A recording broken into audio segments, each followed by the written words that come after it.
Essa é a nossa aula sobre direitos e vantagens dos servidores públicos federais. Bem, para iniciar nossa aula, nós vamos falar inicialmente de que o servidor público, ele presta um trabalho para o Serviço Público Federal. Então, ele tem direito a receber, né, um valor por esse trabalho que ele presta.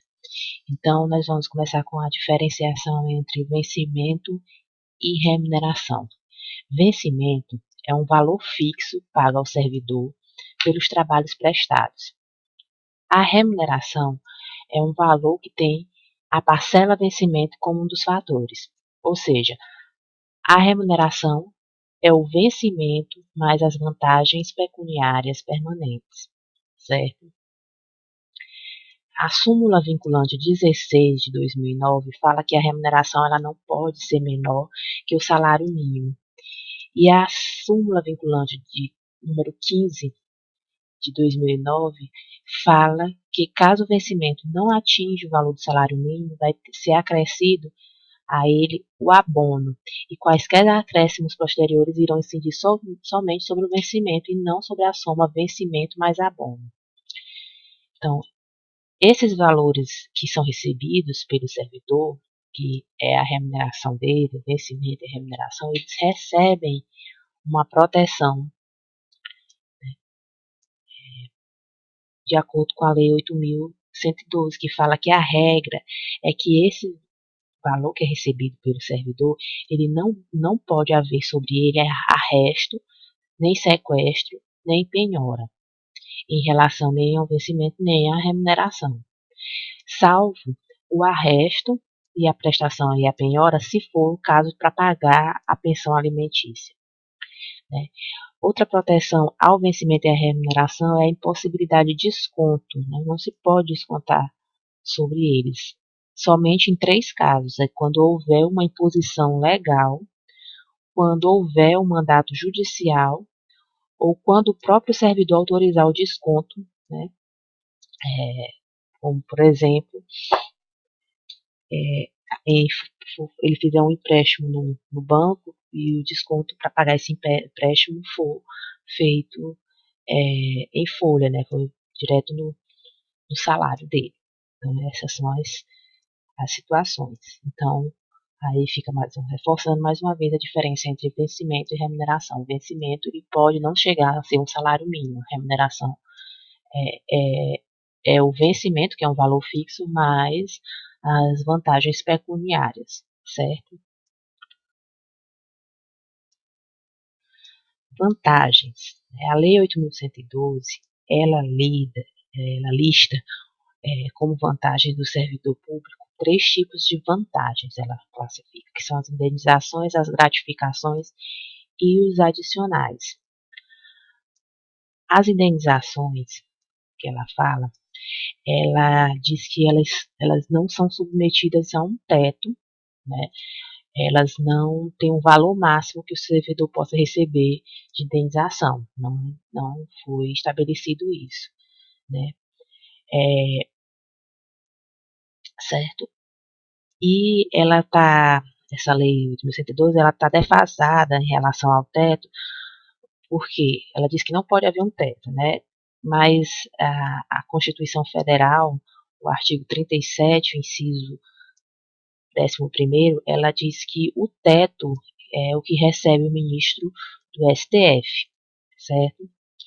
Então, quais são os tipos de indenizações, né, que o servidor tem aí recebendo como vantagem? São as diárias, ajuda de custo, auxílio transporte e auxílio moradia. As diárias é um valor que é pago ao servidor quando ele vai viajar a trabalho, né? Então, se o servidor necessitar viajar a trabalho, ele vai receber diárias por isso, essa indenização.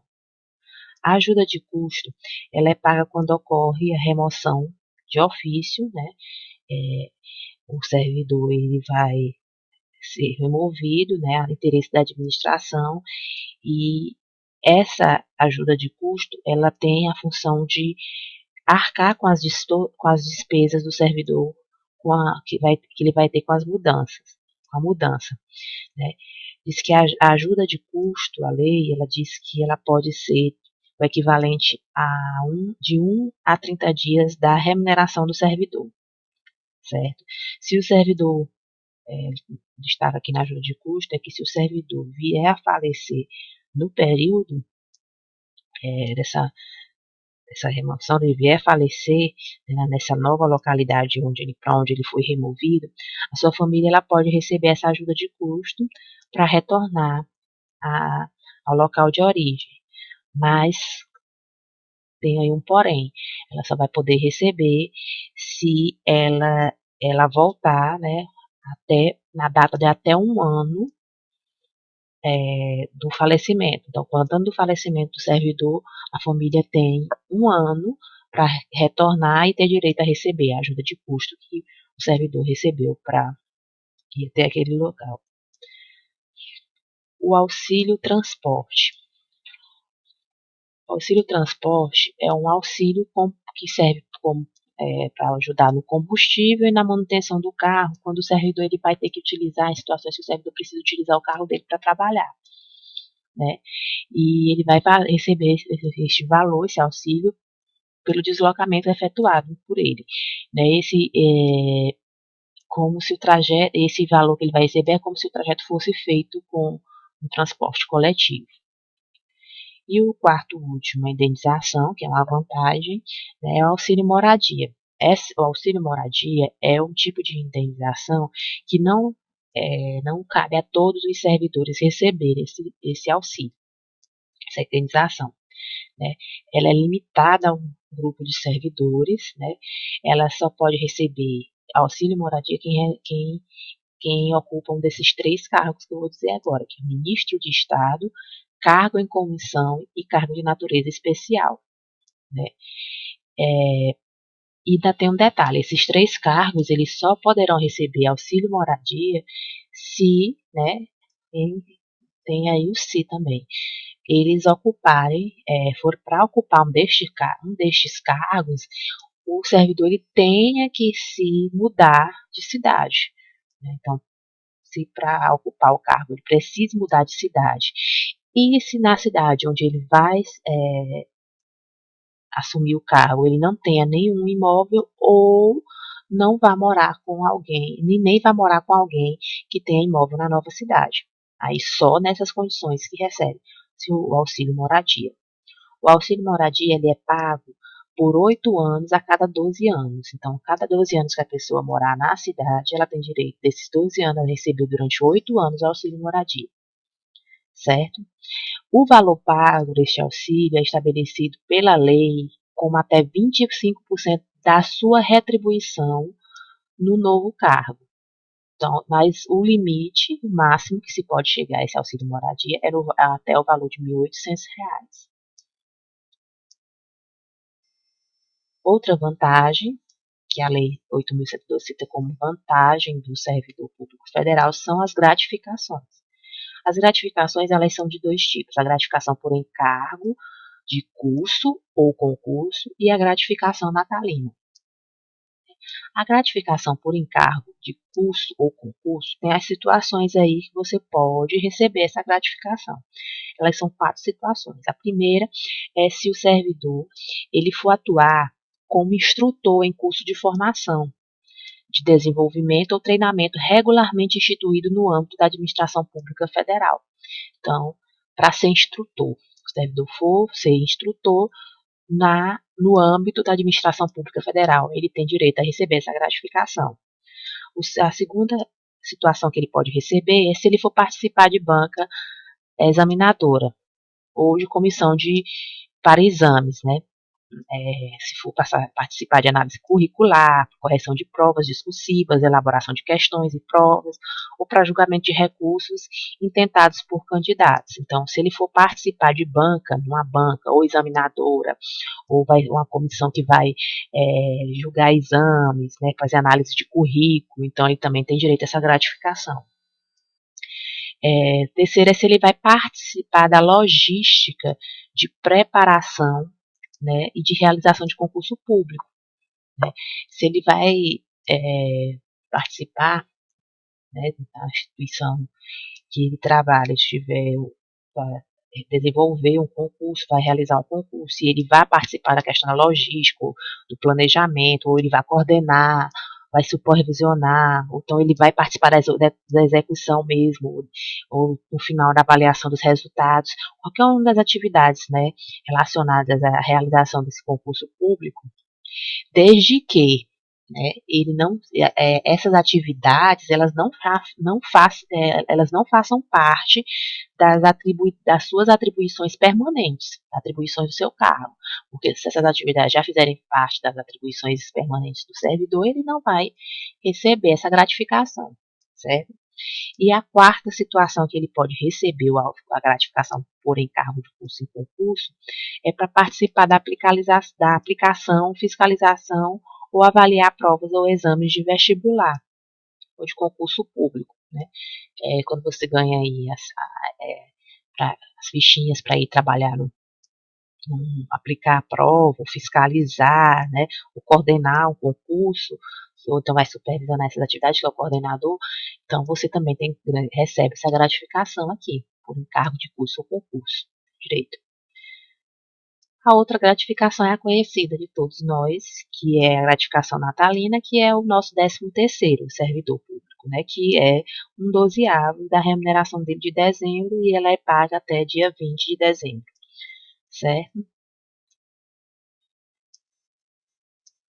Outra vantagem do servidor público federal são os adicionais. Bem, os adicionais, eles são 6 tipos de adicionais que a lei coloca aí que o servidor público tem direito. Adicional por insalubridade, adicional por periculosidade, adicional por atividade penosa, adicional por serviço extraordinário, adicional por horário noturno e adicional por horário de férias. Observe que insalubridade e periculosidade são situações que vai causar risco à saúde ou à vida do servidor. Então, se ele trabalhar nessas condições de risco, que apresentem risco à saúde dele, né, ou à vida, ele tem direito a receber ou a insalubridade ou a periculosidade, certo? Observe que aqui a observação que cabe nesse caso é a mulher gestante. Ela, gestante ou lactante, né? Nessa situação, a mulher tem que ser afastada, que se ela, uma mulher que trabalha normalmente numa situação de insalubridade ou periculosidade, ela pode, se ela estiver gestante ou for lactante, ela tem que ser afastada da função que ela desempenha, para que ela possa, e ela não vai receber esse adicional, porque ela foi afastada, ela vai ser colocada em outra função, desempenhar outra atividade, enquanto ela estiver nessa situação. E aí ela não vai receber nenhum adicional, não vai receber esse adicional, certo? A atividade penosa, ela vai dizer respeito ao local de trabalho, né? O servidor vai ter direito a esse adicional quando ele trabalhar num lugar que é considerado ruim, certo? Um exemplo aqui de atividade penosa são um servidor que vai trabalhar na região de fronteira, e a região de fronteira não é um local muito bom para trabalhar. Então, é uma atividade penosa, certo?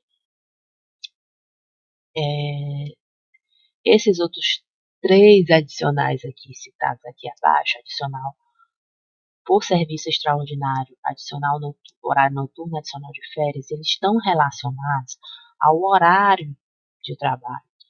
Então, o adicional por serviço extraordinário é o que nós chamamos das horas extras. O servidor público federal ele poderá receber, né, por horas extras, né, por serviço extraordinário, né?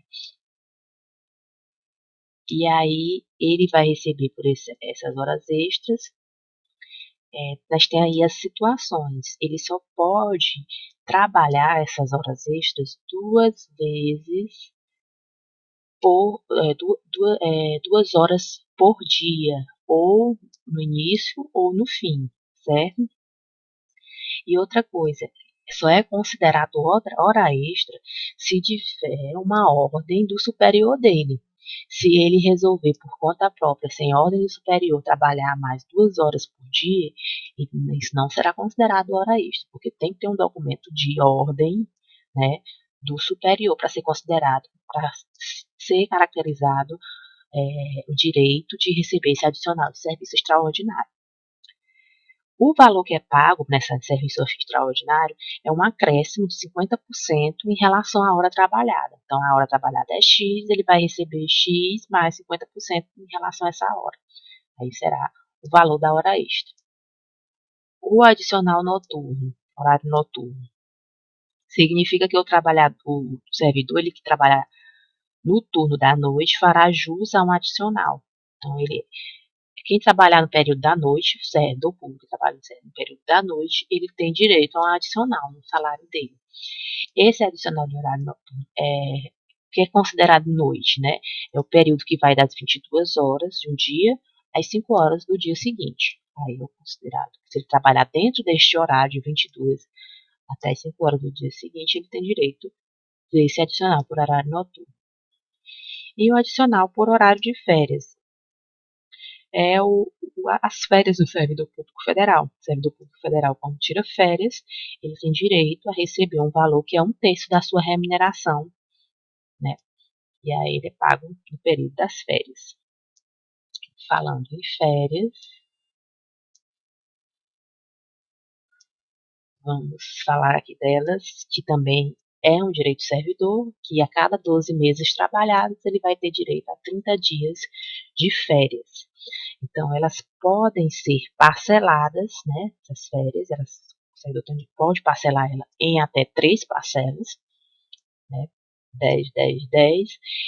Também elas podem ser acumuladas por 2 parcelas e elas serão pagas até 2 dias antes do período de férias. Ele vai receber o valor das férias, aquele 1/3, né? Aquele adicional, que ele tem direito adicional por horário de férias, ele vai receber até 2 dias antes desse período, certo? Elas podem ser canceladas as férias e nessas duas situações. Primeiro, se ele for chamado para ser jurado ou mesário em eleição. Segunda situação é em relação de calamidade, né? Em que o serviço público vai demonstrar interesse de chamar o servidor para voltar a trabalhar. Aí as férias dele são canceladas e depois ele volta a tirar. São essas duas situações. Outro direito do servidor são as licenças. As licenças e os afastamentos são as duas possibilidades que o servidor tem de ficar sem trabalhar e não perder por um período, né, determinado, e ele não vai perder o cargo dele. São as licenças, durante as licenças e durante os afastamentos. O servidor público federal tem esse direito. Dentre as licenças que os servidores públicos federais têm direito, existem 3 tipos aí. Tem licenças, ele pode ficar afastado do trabalho dele sem receber remuneração.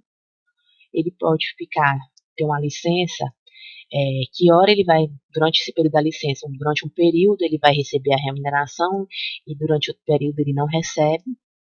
E tem a licença, o tipo de licença que ele pode tirar, que ele vai receber a remuneração total. Vamos ver primeiro as licenças em que ele não recebe remuneração.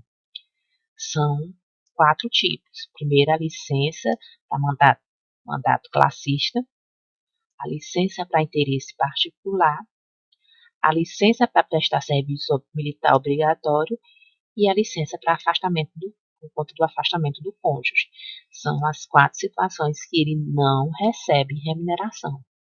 Ele tira a licença e não recebe remuneração. A licença para mandato classista, né? se ele for, a licença ela é dada, o servidor tem direito, se ele for desempenhar algum mandato, né, em alguma confederação, ou uma federação, associação de classe, de âmbito nacional, certo? E se ele for também para participar de um sindicato representativo da sua categoria, ou se ele for participar de alguma entidade fiscalizadora da sua profissão. Então, ele tem direito, né, aí é considerado uma licença para mandato classista, né, que ele vai representar a classe que ele trabalha. Então, ele tem direito a essa licença. Ela não vai poder ser tirada, essa licença, no período que o servidor está em estágio probatório. A gente viu aí que o estágio probatório é considerado, né, 2 anos, né, mas o servidor só fica estável após 3 anos. 2 anos do estágio probatório mais 1 ano. Então, nesses 2 anos do estágio probatório, ele não vai poder tirar essa licença. Né? O tempo de licença contará como tempo de serviço, certo? O tempo que ele vai tirar, o tempo que ele tiver afastado, né, dispensa a licença, desempenhando esse mandato, ele vai estar contando lá como tempo de serviço, vai contar para a aposentadoria dele. O tempo permitido, né, será um mandato mais a reeleição. Então, ele pode, durante um mandato inteiro, mais uma reeleição, ele tem direito a essa licença. O número de servidores com licença vai depender do número de sindicalizados. Então, o número de servidores de uma instituição, né, que vai ter direito a ter essa licença vai depender do tamanho do sindicato, quantos sindicalizados ele tem. A licença com remuneração total, ou outra licença sem remuneração, é para interesse particular. Né? Essa uma questão de interesse particular é algo subjetivo e não cabe à administração fazer uma análise sobre o que seria de interesse, sobre o que é esse interesse particular. É algo subjetivo do servidor. Ela só cabe à administração a oportunidade de liberar ou não o servidor num dado momento que ela se encontra. Então, é um ato discricionário da administração. A administração decide se concede essa licença ou não. Mas ela não decide, ela não julga, né, o que seria esse interesse particular. Ela não pode ser tirada no período de estágio probatório. O período da licença não contará como tempo de serviço. O tempo máximo dessa licença é de 3 anos. Outra licença sem remuneração é para prestar serviço militar obrigatório. Essa licença ela pode ser tirada durante o período do estágio probatório. O período dela vai contar como tempo de serviço. E no fim do serviço militar obrigatório, o servidor terá 30 dias para se reapresentar. E esses 30 dias ele vai também ser contado como o afastamento dele das suas atividades. E a última licença que nós vamos falar sem remuneração, que a lei cita, é o afastamento do cônjuge. Então, o servidor ele tem direito a tirar licença se o cônjuge dele for para acompanhar o cônjuge. E essa licença ela pode ser concedida por quem está no estágio probatório. Imagina uma pessoa que entrou no serviço público, acabou de se casar e tem que acompanhar o cônjuge, né? O cônjuge mudou de cidade. Ela vai ser afastada do seu cônjuge por conta disso? Não. Ela tem direito a acompanhar esse cônjuge, mesmo estando no estágio probatório, ela tem direito a esse afastamento, né? Tem direito a essa licença por motivo de afastamento do cônjuge, e essa licença ela não vai contar como tempo de serviço. O período que ela tiver de licença não contará como tempo de serviço. Certo? Agora nós vamos ver as licenças. Que hora o servidor, quando tira essas licenças, determinado tempo ele vai ter direito de receber remuneração, durante um determinado tempo ele não tem direito de receber. Então, ora recebe remuneração, ora não recebe. São duas, a licença por doença na família e a licença para mandato eletivo. A licença por doença na família, né, o período que é permitido para tirar essa licença é de 150 dias anuais. Então, durante um ano, o servidor ele pode tirar 150 dias de licença, tem direito, né, para questões de doença na família. O ano é contado do primeiro dia que tira a licença. Então, os 150 dias não é o ano do calendário certo, anuais, é o ano do calendário. Não. O ano é contado a partir do dia que tira a licença. Vai se contar a partir daquele dia, se contar um ano. Dentro daquele período de um ano, a partir daquele dia que tira a licença, o servidor tem direito a 150 dias para tirar essa licença, por esse motivo. O primeiro período dessa licença é com remuneração, né? E pode até durar 60 dias. Então, desses 150 dias, 60 dias, desses 150 dias que ele tem direito de tirar a licença por doença na família, 60, desses 150, 60 dias ele tem direito a tirar recebendo a remuneração. Se ele precisar tirar mais de 60 dias, vai tirar os 150 dias, vamos supor que ele precisa de 150 dias de licença, ele tira 60 dias, ele recebe a remuneração, e os 90 dias, a partir desses 60 dias, ele não vai mais receber remuneração. Ela pode ser tirada durante o estágio probatório, e ela só contará como tempo de serviço os primeiros 60 dias, o primeiro período que ele tirar de licença. O segundo tipo de licença que ora recebe remuneração, ora não, é a licença para mandato eletivo. Aí, como a gente já viu, esse tipo de licença que ora recebe, ora não, você tem direito a essa licença, mas um período você tem direito a receber a remuneração, outro período não. Então, já nessa licença para mandato eletivo, o primeiro período que você tirar essa licença é sem remuneração.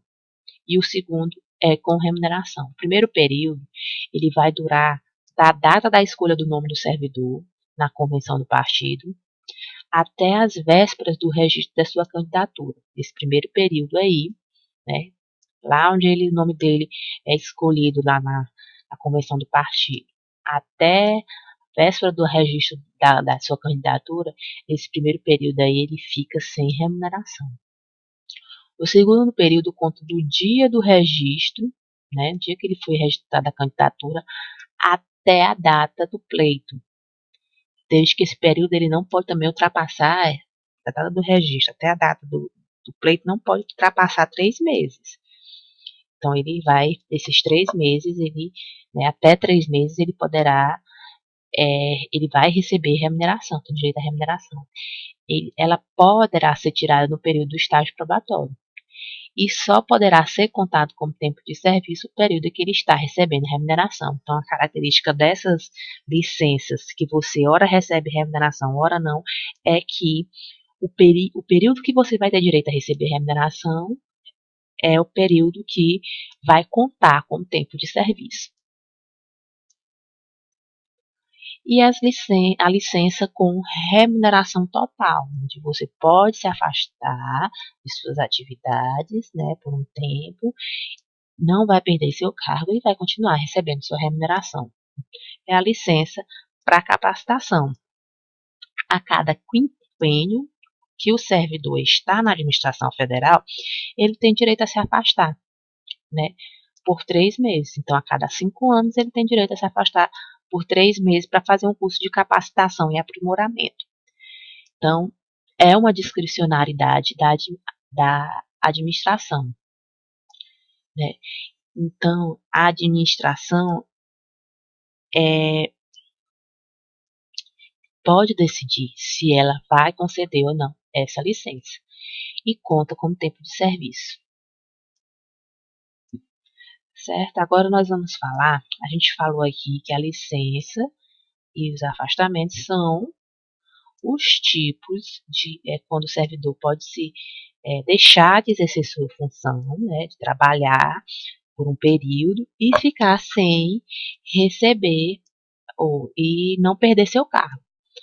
A gente falou das licenças, agora nós vamos falar dos afastamentos. Os afastamentos, eles podem ser 4 tipos: para exercício do mandato eletivo, para estudo ou missão no exterior, para pós-graduação estrito sensu no país e para servir outro órgão ou entidade. O afastamento para exercício de mandato eletivo, né?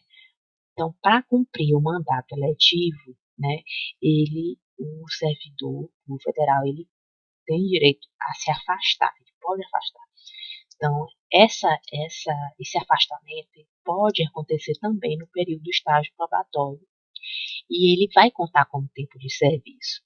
Os mandatos eles devem ser divididos aí em 3 grupos, os tipos de mandato eletivo. Primeiro, os mandatos federais, estaduais e distritais. Então, ele terá que ser, nesses 3 tipos de mandatos, ele tem que tirar o afastamento para o exercício do mandato eletivo. Não tem como ele exercer o mandato e continuar trabalhando na administração pública. Então, o servidor, irá receber a remuneração do cargo eletivo. Então, o servidor público que consegue concorrer a um cargo federal, estadual e distrital, ele vai ter que se afastar, né, porque ele não vai ter condições de ficar exercendo o mandato e trabalhando na administração. Esse tempo que ele tiver afastado vai contar como tempo de serviço, certo? E ele vai receber, a remuneração que ele vai receber é lá do cargo que ele vai estar ocupando. O segundo tipo de afastamento é do mandato para prefeito. Aqui também ele vai ter que se afastar, mas o servidor ele vai decidir qual a remuneração que ele vai querer receber. Se vai ser a dele como servidor ou a de prefeito. A de mandato para vereador, daqui é possível que ele seja vereador e servidor, porque geralmente os vereadores eles fazem suas reuniões, se reúnem à noite, então é possível conciliar os dois. Então o servidor ele vai fazer uma análise de compatibilidade de horário. Se for compatível os horários do trabalho com o horário do mandato, pode ser que ele não precise se afastar. Então, ele recebe as 2 remunerações. Se ele conseguir conciliar o serviço dele de servidor público com o serviço de vereador, ele vai receber as 2 remunerações. Se não houver compatibilidade, haverá o afastamento e aí ele vai optar por qual remuneração ele vai receber. Então, desses 3 tipos de mandato, um porque ele é obrigado, que ele vai se afastar e vai receber o que ele não vai optar, que ele vai receber do cargo eletivo, é nos mandatos federais, estaduais e distritais.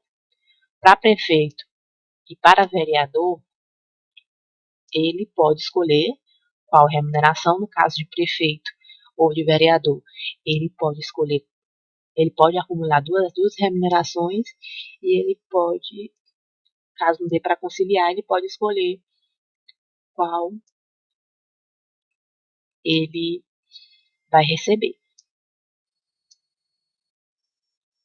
O afastamento para estudo ou missão no exterior, né? É um afastamento que ele vai participar, o servidor vai ter que se afastar para participar de algum organismo internacional, né? E ele vai depender, para ele se afastar desse afastamento, da autorização da administração. Então, para que ele tire esse afastamento, depende de uma autorização da administração, certo? Se o Brasil, né, se ele vai participar de um organismo internacional, se o Brasil fizer parte desse organismo, dessa organização, o servidor não receberá a sua remuneração, né, se, se o Brasil participar deste organismo. Mas se o Brasil não participar, o servidor vai receber a remuneração dele. Para o estudo será permitido, para estudo, né, se for na questão de for o afastamento dele não for para missão, mas se for para um estudo no exterior, ele será permitido o afastamento dependendo, né, do órgão da administração em que o servidor faz parte, que tipo de estudo ele será realizado. Então depende muito. Se ele estiver num órgão que ele necessite desse estudo, né, se o estudo tem a ver com a instituição que ele trabalha, aí ele vai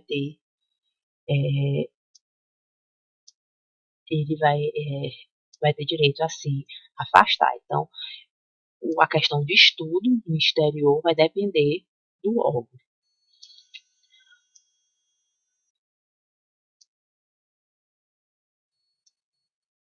O afastamento para pós-graduação estrito sensu no país, né?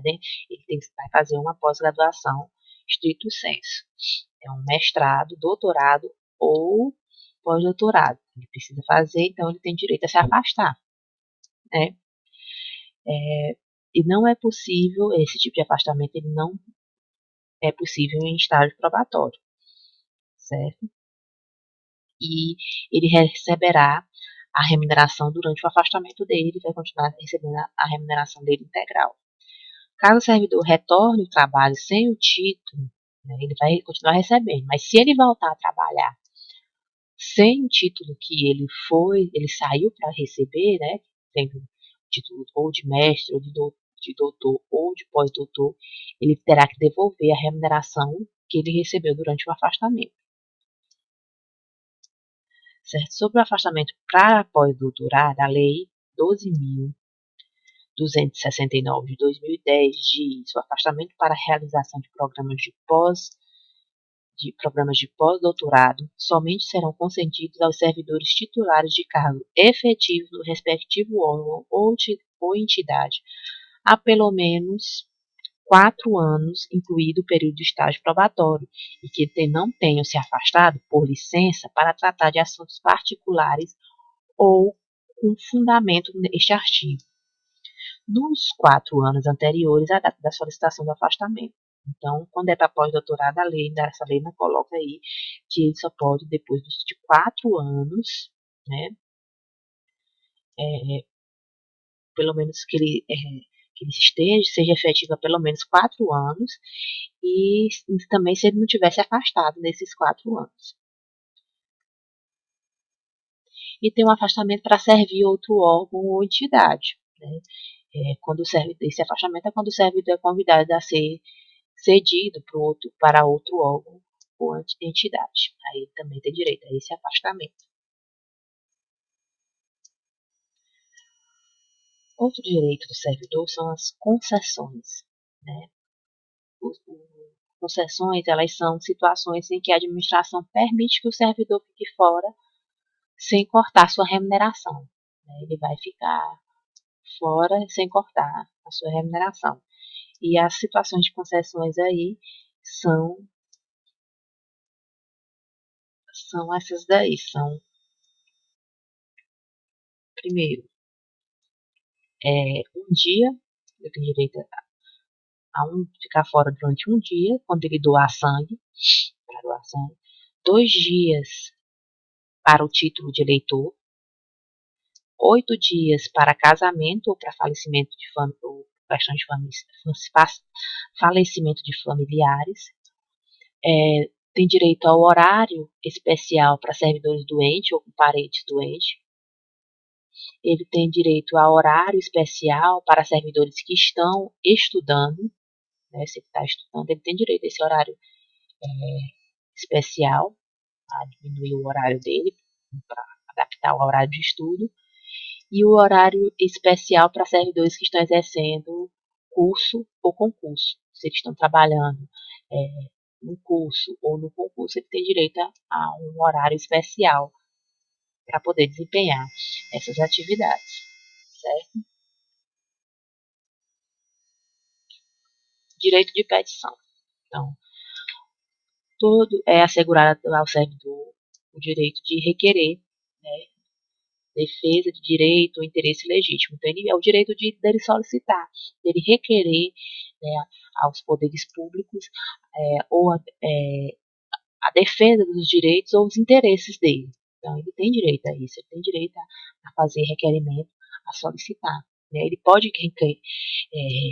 encaminhar o pedido ao seu chefe e este deve encaminhar à autoridade que irá decidir. Né? A decisão cabe reconsideração, e da reconsideração ainda cabe recurso de tudo que ele pedir. Existem 3 instâncias recursais neste tipo de processo administrativo de petição. Existe prazo prescricional de 5 anos ou prazo prescricional de 120 dias. O prazo de 5 anos vai se referir a requerimentos referentes à demissão. Né? Tem 5 anos para ele entrar com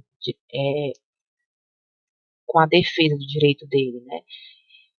Tem prazo de 5 anos referentes à demissão, à cassação, retribuição, a créditos resultantes da relação de emprego, né? Ele tem direito aí, tem um prazo de 5 anos para requerer essas coisas, para entrar com recurso, nesses casos.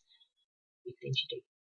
E 120 dias nas outras situações. Nesses casos são mais graves, que é caso de demissão, cassação, retribuição, a créditos resultantes da relação com o emprego, ele tem direito a 5 anos, prescreve em 5 anos o prazo que ele tem para recorrer. Nas outras situações, ele tem um prazo de 120 dias. Bem,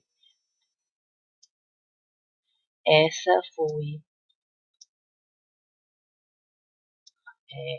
aqui no direito de petição a gente encerra os direitos e deveres do servidor. Mas nós vamos começar aqui a falar um pouco do regime disciplinar. Só o finalzinho aqui, vou só falar um pouquinho, porque sim, a gente está falando aqui de direito à petição, tudo mais, então ainda cabe a gente falar. Então, se a gente falou aqui dos direitos do servidor, cabe a gente aqui falar um pouco das penalidades, né, que o servidor, ele só pode sofrer algumas penalidades por uma conduta indevida, né, dele. Então, as penalidades que podem ser aplicadas ao servidor são 3. Primeiro, a demissão, que é a mais grave, a suspensão, vamos dizer assim, a médium, né, e a mais leve, as advertências. Essas punições, elas são anotadas no assentamento funcional durante um período. Então, tudo que o servidor tem um assentamento funcional. Então, essas punições, elas vão lá para o assentamento dele, vão ser anotadas lá. Só que elas ficam anotadas, essas punições, por um período. Findado esse período, elas são apagadas e ele fica com o assentamento limpo. Esse período que elas ficam anotadas lá, que elas ficam lá, é o chamado prazo para cancelamento, chamado de prazo para cancelamento do registro. É o período que elas vão ser, elas perdem a validade e devem ser apagadas, não vão ser mais contadas. A demissão, né? A demissão é uma punição. É uma punição, como a gente já falou, e é uma punição mais grave porque ele vai perder o cargo. Ela gera a perda. A demissão, o resultado dela é a perda do cargo. No caso do servidor aposentado, né, ele está aposentado, ele também pode sofrer penalidade? Pode. Se ele já estiver aposentado, ele não vai perder o cargo, mas ele vai se a penalidade dele for uma coisa que, se ele estivesse trabalhando, ele seria demitido, ele não vai, se ele tiver aposentado, ele vai ser cassada a aposentadoria dele. E se o servidor estiver à disposição, ele sofrerá cassação da disposição, certo? O termo vai ser esse: no servidor aposentado, cassação da aposentadoria; do servidor à disposição, cassação da disposição, no caso de demissão. A suspensão: só será suspenso o servidor efetivo. Os cargos em comissão de confiança serão destituídos. O tempo máximo de suspensão é de 90 dias sem recebimento da remuneração. A suspensão poderá ser convertida em multa. Então, o servidor suspenso, ele, vai ficar um período sem receber a remuneração dele. O prazo máximo é de 90 dias. A suspensão, mas se for interesse da administração, essa suspensão ela pode ser convertida em multa. E o servidor só receberá a metade do seu salário, se a administração decidir que, em vez de ser suspenso, ele vai pagar uma multa. Então, ele vai receber só metade do salário. As condutas em que a suspensão é prevista. Primeiro, se ele cometer a outro servidor atribuições estranhas ao cargo que ocupa. Se ele colocar outro servidor para fazer coisas que não são do seu cargo daquele servidor. Exceto em situações de emergência transitória. Então, se tiver uma emergência e necessitar que isso seja feito, tudo bem, mas isso é caso de suspensão. Exercer quaisquer atividades que sejam incompatíveis com o exercício do cargo ou função e com o horário de trabalho. Se ele ficar desempenhando atividades que não sejam compatíveis com o seu cargo, ele está suscetível a ser suspenso. Se ele recusar-se a ser submetido à inspeção médica determinada pela autoridade competente, cessando os efeitos da penalidade uma vez cumprida a determinação. E o artigo 130 diz também que, em caso de reincidência das faltas punidas com advertência e de violação das demais proibições que não tipifiquem infração sujeita à penalidade de demissão, não podendo exceder 90 dias. Então, se ele tem as situações em que ele pode ser demitido, se não for um caso que não tipifique a demissão, se ele foi reincidente, questão de falta, ele já foi advertido, questão das faltas dele, e ele continuar faltando, ele pode ser suspenso, a penalidade pode ser suspensão. Bem, aqui a gente vai encerrar esta aula. Espero que vocês tenham compreendido. As dúvidas serão tiradas nos fóruns e até a próxima.